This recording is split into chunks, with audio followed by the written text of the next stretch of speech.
अभियान, सम्मान का अभियान, स्वाभिमान का अभियान, नव क्रांति की ओर, बड़े नव क्रांति की ओर चिंता करते हुए उस बेरोजगार होता है तो उसी युवा के साथ में धिक्कार और मक्कार कह के उसको नकारते हैं। इसलिए ये बहुत पीड़ादायक होती है कि जिस बच्चे को आपने जन्म होते से खुशियां मनाई थी, लड्डू बांटे थे, और वो पढ़ लिख कर जब बेरोजगार हो जाता है तो उसको धिक्कार और मक्कार कहते हैं, तो वो बच्चा जो है कहीं ना कहीं आत्महत्या करने के लिए मजबूर हो जाता है, घर छोड़ करके या किसी गलत कामों में लग जाता है। तो दो पंक्तियों के साथ कहना चाहूंगा कि जो भी इतिहास बनता है जन्म और मरण के बीच बनता है, जिसने जन्म लिया है उसको मरना तय है। कोई लड़कर मर जाएगा तो कोई खास के मर जाएगा। तो भास्कर राव रोकड़े साहब के लिए दो पंक्तियों के साथ कहना चाहूंगा कि जिंदगी लौट के नहीं आएगी, लाना पड़ेगा, क्रांति आएगी नहीं, लाना पड़ेगा। दोस्तों, मौत तो कुत्तों को भी आती है, लेकिन नाम शहीदों में लिखाना पड़ेगा। और हम सभी लोग सम्यक अभियान के साथ जुड़ करके इस काम में अपना अभियान में नाम जुड़वाएं। इतिहास का पन्ने में आपका नाम अंकित होगा और निश्चित लोग आने वाली पीढ़ी आपको याद करेगी। इसी के साथ आदरणीय भास्कर राव रोकड़े जी से गुजारिश करता हूं कि आए और आज समय के अभियान में हम युवा पीढ़ियों को मार्गदर्शन दें। भास्कर राव रोकड़े। देश के भविष्य के लिए संगठित और संकल्पित सम्यक अभियान कॉन्फ्रेंस में पधारे हमारे मुख्य सहभागी युवा साथियों,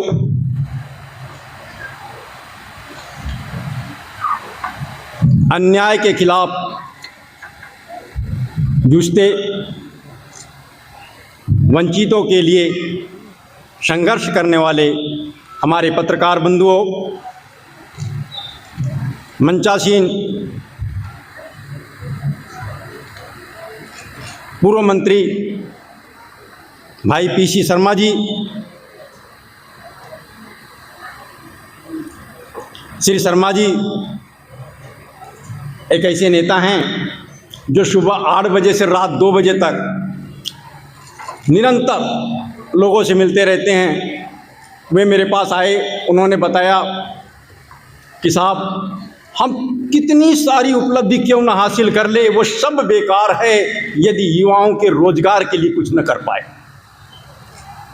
और इसी आशय के साथ उन्होंने कहा कि राजनीति तो चलते रहेगी, होते रहेगी, विधायक सांसद मंत्री बनते रहेंगे, लेकिन अब मैं अपना पूरा समय युवाओं को देना चाहता हूं और आपके सम्यक अभियान से जुड़कर युवाओं के लिए संकल्पित और संगठित प्रयास में जुटना चाहता हूं। और इसी के साथ में दक्षिण पश्चिम क्षेत्र में विधायक होने के साथ साथ युवाओं को संकल्पित और संगठित करने के लिए सम्यक अभियान के समन्वय की भूमिका भी निभा रहे हैं। हमारे वरिष्ठ नेता सम्माननीय एडवोकेट साजिद अली जी, जिन्हें मैं संत कहता हूं, जो सही मायने में संत है, जो जात पात धर्म परंपरा सबसे हटकर सिर्फ सम्यक विकास के लिए हमेशा जूझते रहते हैं, हर वर्ग के बीच जाते हैं, युवाओं को नए नए तरीके से प्रेरणा देते हैं, उनको लोगों को समझाने का उनका एक बड़ा अलग टाइप का तरीका है। और मैं युवाओं से भी आग्रह करता हूं कि उन्हें संत मानते हुए उनकी प्रेरणा लेते रहें। वे सम्यक अभियान के लिए भोपाल के मध्य क्षेत्र में युवाओं के साथ उन्हें संगठित और संकल्पित करते हुए अभियान में भागीदारी निभाएंगे। हमारे छात्र नेता, पूर्व छात्र नेता जो अभी भी छात्र नेता बने हुए हैं, सम्माननीय सुखलाल ठाकुर जी, उन्होंने बताया कि साहब हम क्षेत्र में जाते हैं,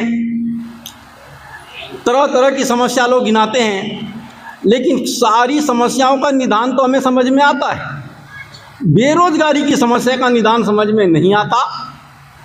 हम जो भी बात करते हैं घुमाव फिराव वाली होती है, इसके अलावा कुछ नहीं। जब हमने उन्हें सम्यक अभियान के बारे में जानकारी दी तो वे भी सम्यक अभियान के लिए समन्वय की भूमिका निभाने तैयार हुए और मैंने उनसे आग्रह किया ये कोलार, बैरागढ़ आदि आसपास का क्षेत्र है। यहाँ युवाओं के बीच जाए, उन्हें संगठित करे, संकल्पित करे और अभियान में भागीदारी निभाए। श्रीमती सबिस्ता जी की मेरी मुलाकात भी बड़ी इन्हीं वासियों के साथ हुई, और जब उन्हें मैंने सम्यक अभियान के बारे में बताया तो उन्होंने कहा, ये तो अभियान मेरे लायक है। मैं स्वयं इस समस्या से जूझ रही हूँ, युवाओं के बीच जाती हूँ, जब उनकी समस्या देखती हूँ करीब से तो मुझे रोना आता है, क्या करें इनके लिए। और मैं साहब पूरा का पूरा समय युवाओं को ही दूंगी। और मैंने उनसे आग्रह किया कि आप इस भोपाल के उत्तर क्षेत्र में जाकर युवाओं को संगठित और संकल्पित करने का प्रयास करें। हमारे युवा नेता योगेश कुशवाहा जी, वे पूरे प्रदेश में ही सम्यक अभियान के लिए काम कर रहे हैं। मैं जहाँ भी कहता हूँ वहाँ जाते हैं, युवाओं के बीच जाते हैं, उनको जोड़ लेते हैं 150 युवाओं को, और उनके बीच सम्यक अभियान के बारे में चर्चा करने लगते हैं। लेकिन इसके अलावा उन्हें एक और महत्वपूर्ण जिम्मेदारी मैंने दिया है। वे भोपाल के नरेला क्षेत्र में युवाओं के बीच जाएं, युवाओं को संगठित करें, संकल्पित करें और उनकी एक चैन बनाएं। एक युवा हमारे लिए पर्याप्त है, एक युवा 1000 युवाओं को जोड़ सकता है। इस प्रकार लाखों युवा हमसे जुड़ जाएंगे और सम्यक अभियान के माध्यम से प्रत्येक युवा में आत्मविश्वास जगाने का अभियान आगे बढ़ जाएगा। हमारे राम भाऊ मेहर जी हमारे बीच हैं, बड़े जुझारू हैं, बहुत तेज बोलते भी हैं, बहुत तेज चलते भी हैं और लगता है उतना ही तेज काम करते भी होंगे। उनसे हमने आग्रह किया कि इस सम्यक अभियान के लिए वे बैरसिया क्षेत्र में काम करे, युवाओं के बीच जाए, युवाओं की छोटी छोटी मीटिंग ले, युवाओं को बताए कि ये अभियान क्या है और किस तरह से हम रोजगार से जुड़ सकते हैं और प्रत्येक बेरोजगार युवा तक मैसेज पहुंचाने में अपनी महत्वपूर्ण भूमिका का निर्वहन करें। दामोदर यादव जी हैं, ठीक है, हाँ, हमारे बीच दामोदर यादव जी हैं। वे कांग्रेस के नेता तो हैं ही, जैसा कि उन्होंने बताया, लेकिन जब उनसे मैंने सम्यक अभियान के बारे में चर्चा की तो उन्होंने कहा, साहब मेरा दायरा एक क्षेत्र तक सीमित न करे प्लीज़, मुझे पूरे प्रदेश में काम करने दीजिए। युवाओं के बीच जाने में मुझे बड़ा आनंद आता है और युवाओं की समस्या सुनता हूँ, दुखी तो होता हूँ, लेकिन कुछ करने की प्रेरणा मिलती है। मैं युवाओं के बीच जाऊँगा, जहाँ कहें आप वहाँ जाऊँगा, युवाओं को संगठित करूँगा, 100, 50, 200, 1000, 2000 जितने भी युवा मिले उनके बीच जाकर अपनी बात रखूँगा और इस तरह वे सम्यक अभियान के लिए पूरे प्रदेश में अभियान चलाने के लिए अग्रणी भूमिका निभाने तैयार हैं। तो हमारे प्रदेश के कोऑर्डिनेटर मेरे प्रिय शैलेंद्र श्रीवास्तव, रात दिन जब से हमारी बात हुई है, अचानक रात के 1 बजे फ़ोन आ जाता है, सर मैं फलानी जगह गया था, फलानी जगह युवाओं से क्या युवाओं का उत्साह मैंने देखा, ऐसी ऐसी स्थिति है, कई युवाओं की समस्या लेके आते हैं और पूरे प्रदेश में लगातार लगे हुए हैं। अगर ये अभियान सफल होता है तो उनका अभूतपूर्व योगदान माना जाएगा। मेरे साथ 30 वर्ष से जुड़े मेरे अत्यंत प्रिय, मेरे अत्यंत करीबी मित्र, गांधीवादी नेता भाई संतोष द्विवेदी जी, जिन्होंने सम्यक अभियान के लिए गीत की रचना की है, जो गीत आपने सुना, उस गीत को सुनने के बाद में हर युवा के मन में कुछ करने की तमन्ना जाग उठती है।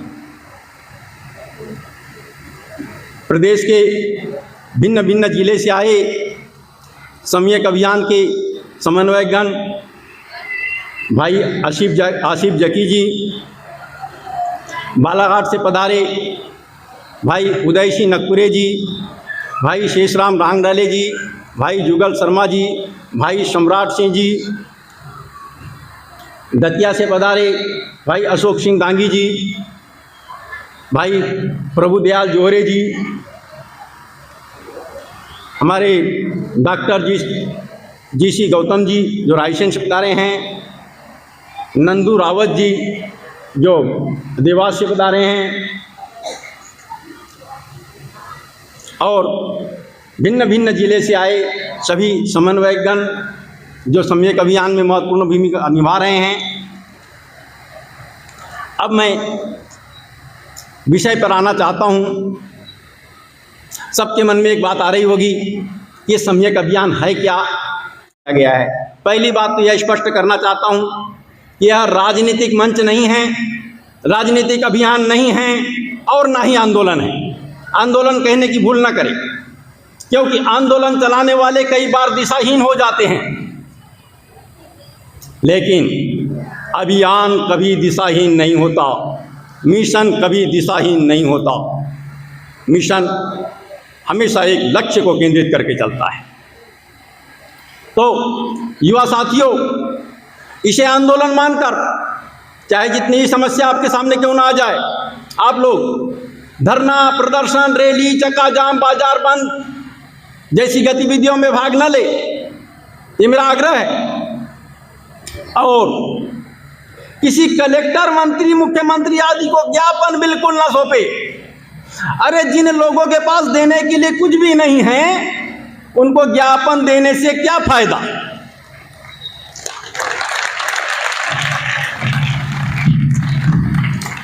तो युवा साथियों, बेहद दुख भरी बात है, बेहद दुख भरी बात, जिसके कारण ये सम्यक अभियान नामक मंच का गठन किया गया। एक आईएएस अधिकारी जो मेरे बहुत करीबी हैं, उन्होंने मुझसे आग्रह किया कि साहब, ये तीर्थ दर्शन योजना के बाद में जो बुजुर्ग लौटकर आते हैं, उनके चेहरे की खुशी देखने लायक होती है। आप हमारे साथ चलिए, उनके भावों को पढ़िए, और हम चाहते हैं कि आपकी कलम उनके भावों को पढ़ते हुए चले तो ये एक बड़ी अद्भुत रचना सामने आएगी। हमने कहा भाई, मैं नहीं जाना चाहता, ऐसे कार्यक्रमों के प्रति मेरी कोई रुचि नहीं है, लेकिन उन्होंने जिद किया। मैं गया, रेल से यात्री उतरे, बस से वहाँ पहुँचाए गए गांव में, वहाँ बड़ा सम्मान समारोह वगैरह आदि आदि रखा गया। उनके कार्यक्रम के बाद मैं निकला, एक बुजुर्ग एक महिला के साथ अपने घर की ओर बढ़ने लगे। मैं भी उनके पीछे पीछे चला। आईएएस अधिकारी को लगा, रोकड़े साहब कहाँ जा रहे हैं। किसी को उन्होंने पीछे भी लगाया मेरे कि आखिर रोकड़े साहब कहाँ जा रहे हैं, जरा देखो तो सही। मैं उनके पीछे पीछे चला, उनके घर तक जाना चाहता था। परंपरा के अनुसार जब वो बुजुर्ग मतलब बहुत ज़्यादा नहीं, 60-62 साल के रहे होंगे, इससे अधिक तो मुझे नहीं लगे, लेकिन जैसे ही घर के पास पहुँचे, घर के लोगों ने उनका आरती उतारी, टीका उतारी, आदि आदि सब नीचे बोले। पास में 1-2 कुर्सी रखी गई थी, वहाँ बैठे। उनका बेटा आया, बहू आई। बेटे ने कहा, दादू थोड़ा ध्यान दीजिए युवा साथियों, अत्यंत महत्वपूर्ण बात है, यही सुधार की कड़ी है। बेटे ने कहा, दादू प्रसाद देना। तो उनके पिता उस बेटे तरफ देखते हुए अकड़ने लगे। ऐसा लगा मानो उससे बेटे से कोई गलती हो गई है। बेटे ने पुनः बोला, दादू प्रसाद देना। हाँ, देता हूं प्रसाद। हो गया, आ गया तीर्थ यात्रा करके।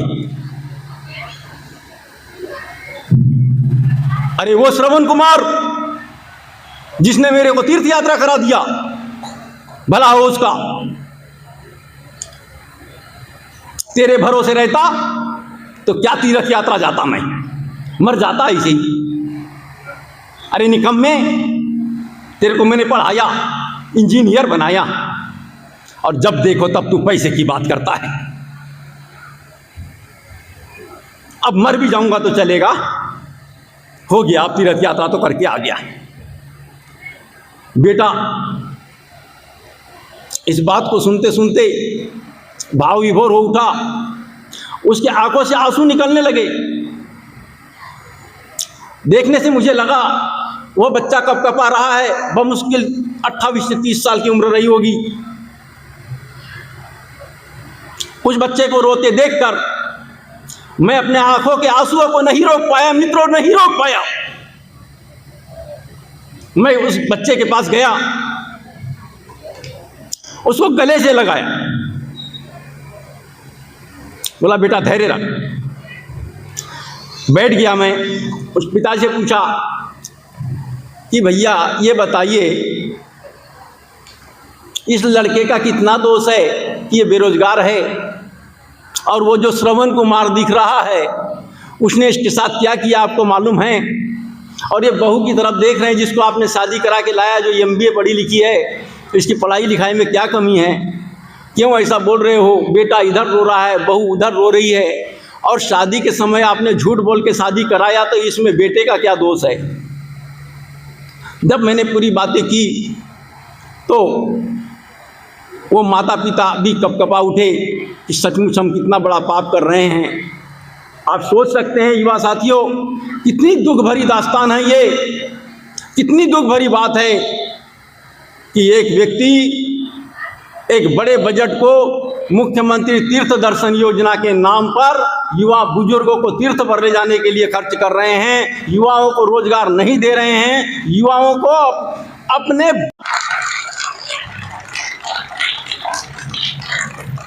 एक और घटना मेरे सामने घटित हुई।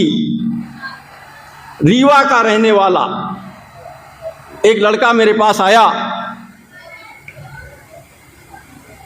बड़ा दुखी था, व्यथित था। पता नहीं किसने बता दिया, मेरे पास में आ गया। बोले सर मैं आपके पास कुछ समस्या लेके आया हूँ। बोले बताइए आप कहाँ से आए और किसने भेजा? जब उसने पूरी जानकारी दिया तो मैंने बताया कि मैं KPO हूँ। KPO विद्युत मंडल में KPO का एक पद होता है जो आउटसोर्सिंग के माध्यम से भरा जाता है। आउटसोर्सिंग कंपनी उन्हें 12,000 रुपये वेतन महीने की देने की बात करती है, और मात्र उनको 8,000 रुपये महीना ही दिया जाता है। सुबह 9 बजे से रात के 9 बजे तक ड्यूटी करते हैं। मैंने बोला भैया KPO क्या होता है? KPO ओ कहने से ऑफिसर लगता है हमें, तो आप तो ऑफिसर है ना? बोले नहीं साहब ये की पॉइंट ऑपरेटर कहते हैं हमें। अच्छा ठीक है, तो वेतन कितनी? बोले 8,000। ऐसे कैसे 8,000 मिल सकती है? बोले साहब हम आउटसोर्सिंग के कर्मचारी हैं। बोला अब क्या हुआ बताइए? साहब मैं आत्महत्या करने वाला हूँ। अरे आत्महत्या क्यों करेगा भाई, क्या बात है? मेरे पिता ने KPO के पद पर पोस्टिंग होने के तत्काल बाद मेरी शादी करने का निर्णय लिया, और जब लड़की वाले आए तो उनको बताया मेरा बेटा विद्युत मंडल में KPO है। तो लड़की वालों को लगा KPO मतलब ऑफिसर, उन्हें ऑफिसर समझा और लड़की देने तैयार हो गए। शादी में एक वैगन आर मिल गई, मारुति वैगन आर, बड़ी धूमधाम से शादी हुई। अब साहब शादी तो हो गई, उसके बाद पत्नी को लेके आना था। पहले 2,000 रुपये महीने का मात्र कमरा लेकर के रहता था, अब मेरे को 5,000 रुपये महीने का कमरा लेके रहना पड़ा। किराया वेतन मात्र 8,000 मिल रहा था। शादी के टाइम कुछ पैसा वैसा जमा था, उससे कुछ दिन तो चल गया। पत्नी को गाड़ी से घूमना भी था, कहाँ से खर्च चले, बड़ी विचित्र स्थिति है। पिता के पास जाता हूँ तो पिता ठोकर मारता है, पिता ठोकर मारने तैयार है। अरे निकम्मे तेरे को हर बार पैसा ही चाहिए। और दूसरी बड़ी समस्या, पिता आप कहने लगे तेरे को पढ़ाया लिखाया इंजीनियर बनाया सब कुछ किया, और तू कम से कम 2,000 रुपये महीना तक नहीं दे रहा है मेरे को। लो अब पिता के सामने भी नहीं बोल सकता, पिता कम से कम 2,000 रुपये महीने की उम्मीद कर रहे हैं। पत्नी को भी उम्मीद है, पत्नी के सामने मैंने झूठ बोला है, ससुराल के सामने झूठ बोला है। अब मैं जाऊं तो जाऊं कहाँ? जो माँ बाप मेरे को पहले झूठ बोलने के लिए बोले मिल रहा है ये बता दे, अब वो मेरी समस्या सुनने को तैयार नहीं है। अब उन्हें मेरी कमी दिख रही है, अब मैं उन्हें निकम्मा दिख रहा हूं, तो जाऊंगा। भारी डिप्रेशन का शिकार था लड़का, रोने लगा, रोते रोते बेहोश हो गया। मेरे यहाँ सोफा पर पड़ गया बेहोश होकर के। मेरे को समझ नहीं आया मैं क्या करूं। मैंने अपने एक साथी को बुलाया, डॉक्टर के पास ले गया। डॉक्टर ने उनका दवा पानी इलाज सब करवाया किया, और डॉक्टर तो इलाज कर दिया, कुछ ठीक हुआ, मुझे समझ में आ गया इस बच्चे का इलाज किसी दवा में नहीं है, किसी इंजेक्शन में नहीं है। इसका सही इलाज तो इसको सम्मानजनक नौकरी देने पर ही हो सकता है। और उसी के साथ मैंने संकल्प लिया कि अब शिक्षित बेरोजगार युवाओं के लिए बड़े अभियान चलाया जाए, और ये सम्यक अभियान नामक मंच इसी की परिणति है।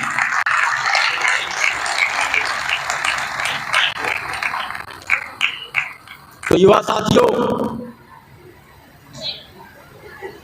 समस्याएं बहुत जटिल है। मैं समस्याओं की बात करूंगा, समाधान भी प्रस्तुत करूंगा, डेडलाइन भी दूंगा। अब तक जितने भी मंचों पर बात होती है, समस्याएं सामने आती है, तो लोग समस्याओं को गिनाकर दोषारोपण करने लगते हैं। लेकिन ना मैं दोषारोपण करूंगा और ना मैं समस्या गिनाकर शांत बैठूंगा, बल्कि समाधान भी प्रस्तुत करूंगा और एक निश्चित तारीख भी तय कर दूंगा कि इस तारीख को ही इस समस्या का निराकरण हो जाएगा, निदान हो जाएगा और युवाओं के लिए सम्मानजनक नौकरी पाने के अवसर सुनिश्चित हो जाएंगे।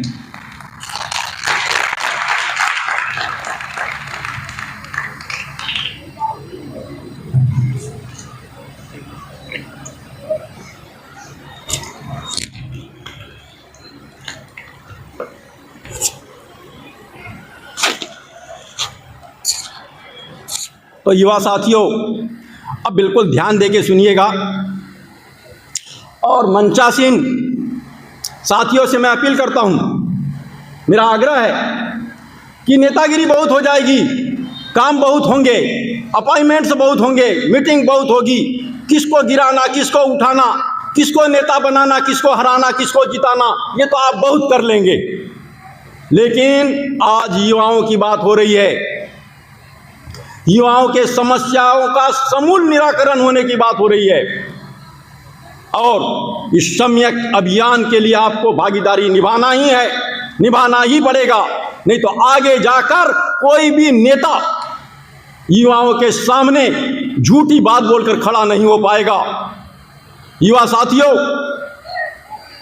किसी झूठे और चालबाज व्यक्ति के कहने से अच्छे दिन नहीं आ सकते।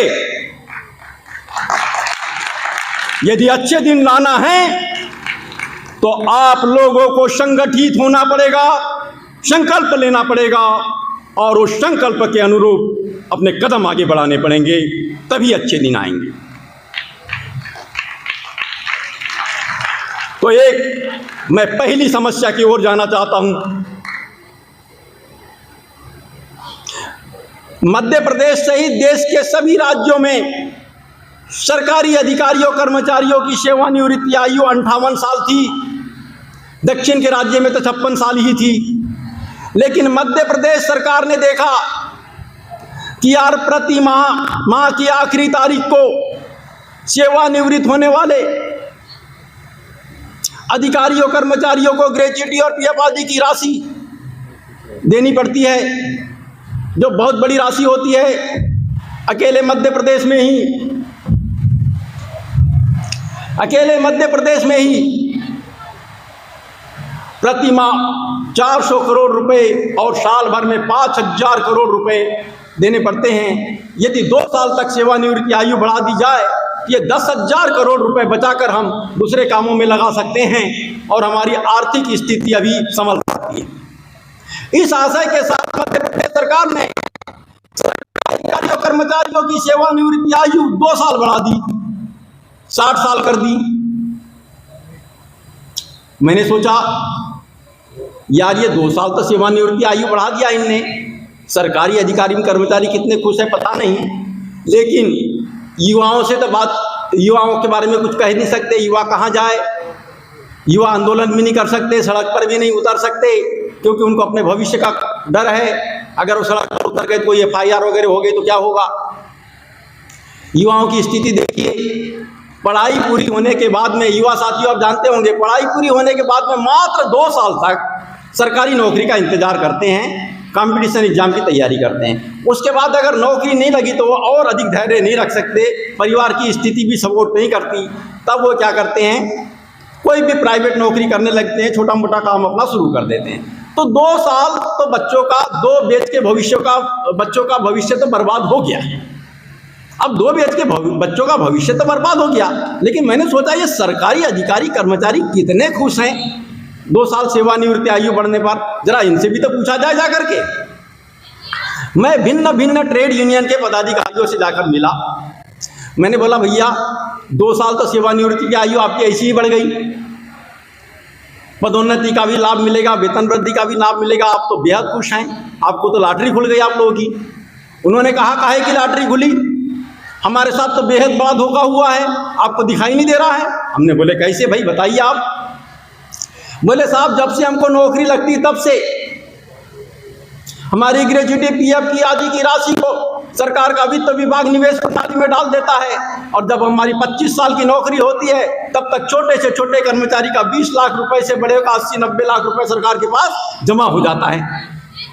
और सरकार को उस निवेश प्रणाली में की वजह से जो आय होती है 25 साल बाद वो हमारी वर्तमान वेतन से ज़्यादा होती है, मतलब हम फ्री के कर्मचारी मिल जाते हैं। हमारा वेतन देने के लिए सरकार को अपने तिजोरी का ताला खोलना ही नहीं पड़ता। दूसरी चीज, यदि हम रिटायर होते हैं तो हमको पेंशन के रूप में वेतन की आधी राशि मिलती है जो हमारा परिवार चलाने के लिए पर्याप्त है। और तीसरी चीज, यदि हम रिटायर होते हैं तो हमें जो एकमुश्त राशि मिलती है उससे हमारे घर में 2 लड़के अब बेरोजगार हो गए हैं, उनके लिए हम रोजगार लगाना चाहते हैं तो उस राशि से हम रोजगार लगा सकते हैं, इससे 2 बच्चों का भविष्य सुरक्षित हो सकता है। लेकिन अब ना सरकार को एकमुश्त राशि देनी है, न पेंशन देनी है, न हम लोगों को वेतन देना है, क्योंकि वेतन तो हमारी ही जमा राशि के माध्यम से मिल रहा है, और न नई नियुक्ति करना है, न नई नियुक्ति वालों को वेतन देना है। तो आप देख लीजिए अभी तो सरकार ने 2 साल बढ़ाई है सेवानिवृत्ति आयु, आगे जाकर 70 साल तक सेवानिवृत्ति की आयु बढ़ जाएगी। ऐसा ही हुआ साहब। कुछ साल के बाद सरकार को लगा ये 2 साल बड़े अच्छे बीते यार, अच्छा किया, हमको और बढ़ा देना चाहिए। तो सरकार ने बोला अगर हम अचानक 2 साल और बढ़ा देते हैं तो कहीं युवा वर्ग सड़क पर न उतर जाए, इसलिए उन्होंने डॉक्टर्स और प्रोफेसर्स की सेवानिवृत्ति आयु 2 साल यानी बढ़ाकर 62 साल हो गई डॉक्टर्स प्रोफेसर्स की सेवानिवृत्ति आयु। उनने बोला देखते हैं 2 साल, यदि 2 साल तक युवा कोई विरोध नहीं किए तो सबकी 62 साल कर देंगे। और 2018 में सरकार ने सभी अधिकारी कर्मचारियों की सेवानिवृत्ति आयु 62 साल कर दी। अब सरकार को लगा ये 2 साल भी बहुत अच्छा बीता, अब क्या करना चाहिए, नहीं अब 3 साल और बढ़ा देना चाहिए, 65 साल कर देना चाहिए। तो उन्होंने बोला नहीं इकट्ठे नहीं बढ़ाएंगे भैया, क्या करते हैं डॉक्टर्स और प्रोफेसर्स की 3 साल बढ़ा देते हैं। तो उन्होंने डॉक्टर्स और प्रोफेसर्स की 65 साल सेवानिवृत्ति आयु कर दी और बोले देखते हैं 3 साल, अगर 3 साल तो कोई विरोध नहीं हुआ तो सबकी 65 साल कर देंगे। हाल ही में सरकार ने, पता नहीं पीसी शर्मा जी को पता है या नहीं, मैं नहीं जानता, माननीय पीसी शर्मा जी अंदर के राज पता लगाइए। अभी हाल ही में सरकार ने चुपचाप निर्णय ले लिया है कि डॉक्टर्स प्रोफेसर्स की सेवानिवृत्ति आयु 68 साल कर दी जाए और बाकी सभी कर्मचारियों की सेवानिवृत्ति आयु 65 साल कर दी जाए।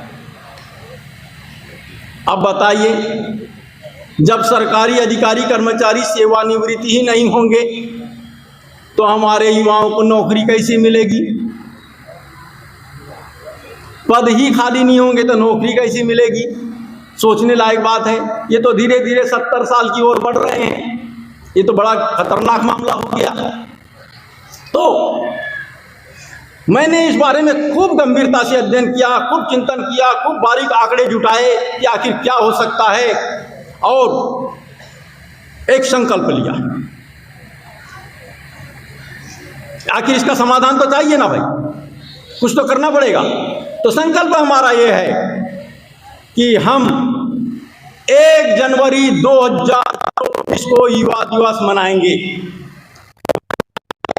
1 जनवरी 2024 को, और उस दिन सरकार का जो भी मुखिया होगा हमारे द्वारा बनाए गए आदेश पर हस्ताक्षर करेगा। मैं ही बना के ले जाऊंगा आदेश, उस आदेश में लिखा होगा, उस आदेश में लिखा होगा मध्य प्रदेश में तत्काल प्रभाव से सरकारी अधिकारियों कर्मचारियों की सेवानिवृत्ति आयु 58 साल लागू की जाती है। और युवा साथियों, जैसे ही 58 साल सेवानिवृत्ति आयु लागू होगी, 5,30,000 सरकारी निगम मंडल बोर्ड के अधिकारी कर्मचारी सेवानिवृत्त हो जाएंगे।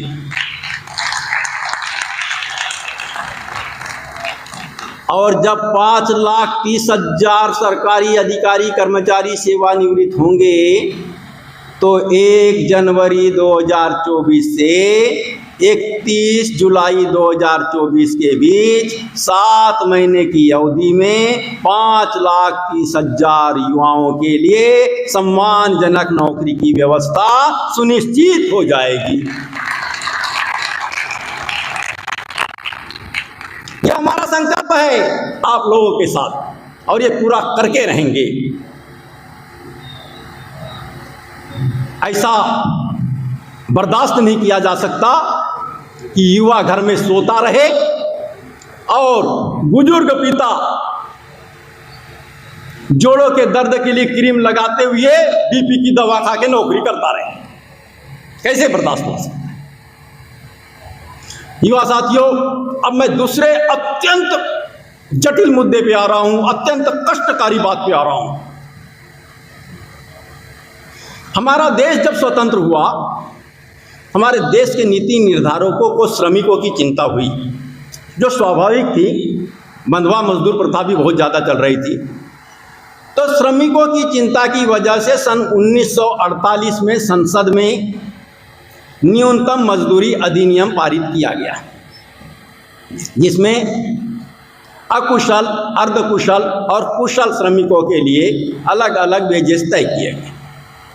उसके लगभग 10 साल बाद 1959 की बात है, उसके 10 साल बाद 1959 में निजी विद्यालयों के शिक्षक कोर्ट में पहुंचे, न्यायालय में गए।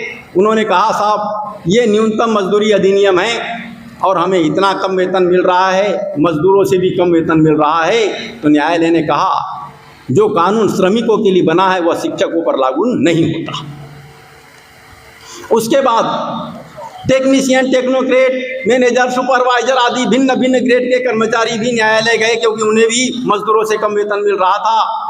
न्यायालय ने बोला कि शिक्षित वर्ग के कर्मचारियों के लिए न्यूनतम मजदूरी अधिनियम लागू नहीं होता। देश को स्वतंत्र हुए 75 साल हो गए, अब तक सत्ताधीशों को याद नहीं आया कि हम ये क्या कर रहे हैं। मजदूरों के लिए न्यूनतम मजदूरी तो बढ़ा ही रहे हैं, लेकिन शिक्षित वर्ग के कर्मचारियों का भारी शोषण हो रहा है, उसे रोकने के लिए कोई कानून नहीं है। पीडब्ल्यूडी के ईएनसी ने मुझे परसों ही बताया कि साहब न्यूनतम मजदूरी अधिनियम के तहत प्रति माह 18,000 रुपये महीना वेतन देना पड़ता है अशिक्षित वर्ग के श्रमिकों को। और जो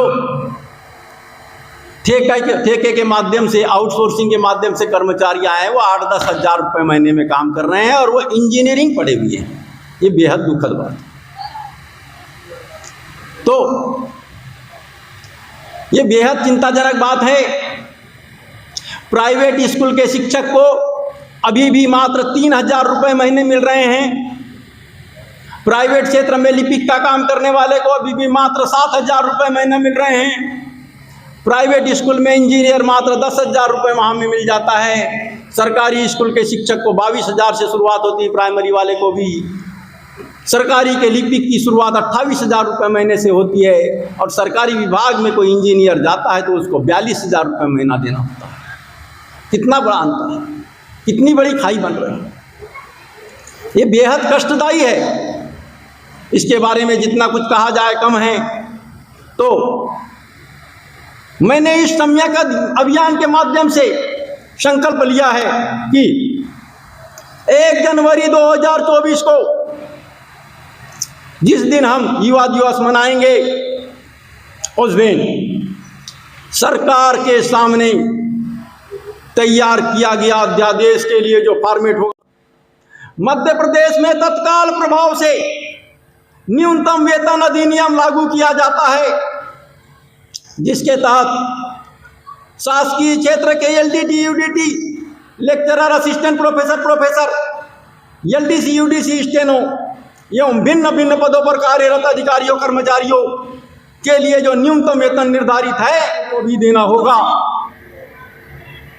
लेकिन यह अधिनियम पदोन्नति एवं वेतन वृद्धि पर लागू नहीं होगा, क्योंकि शासकीय क्षेत्र में पदोन्नति एवं वेतन वृद्धि के लिए निर्धारित कालावधि का प्रावधान है, जबकि निजी क्षेत्र में कर्मचारी अपनी उपयोगिता साबित करके अल्पावधि में ही वेतन वृद्धि और पदोन्नति का लाभ ले सकता है। तीसरी सबसे बड़ी समस्या है, आप जितने लोग आए हैं उनमें से काफी लोग इसके भुक्तभोगी होंगे, आप संख्या की चिंता न करिए।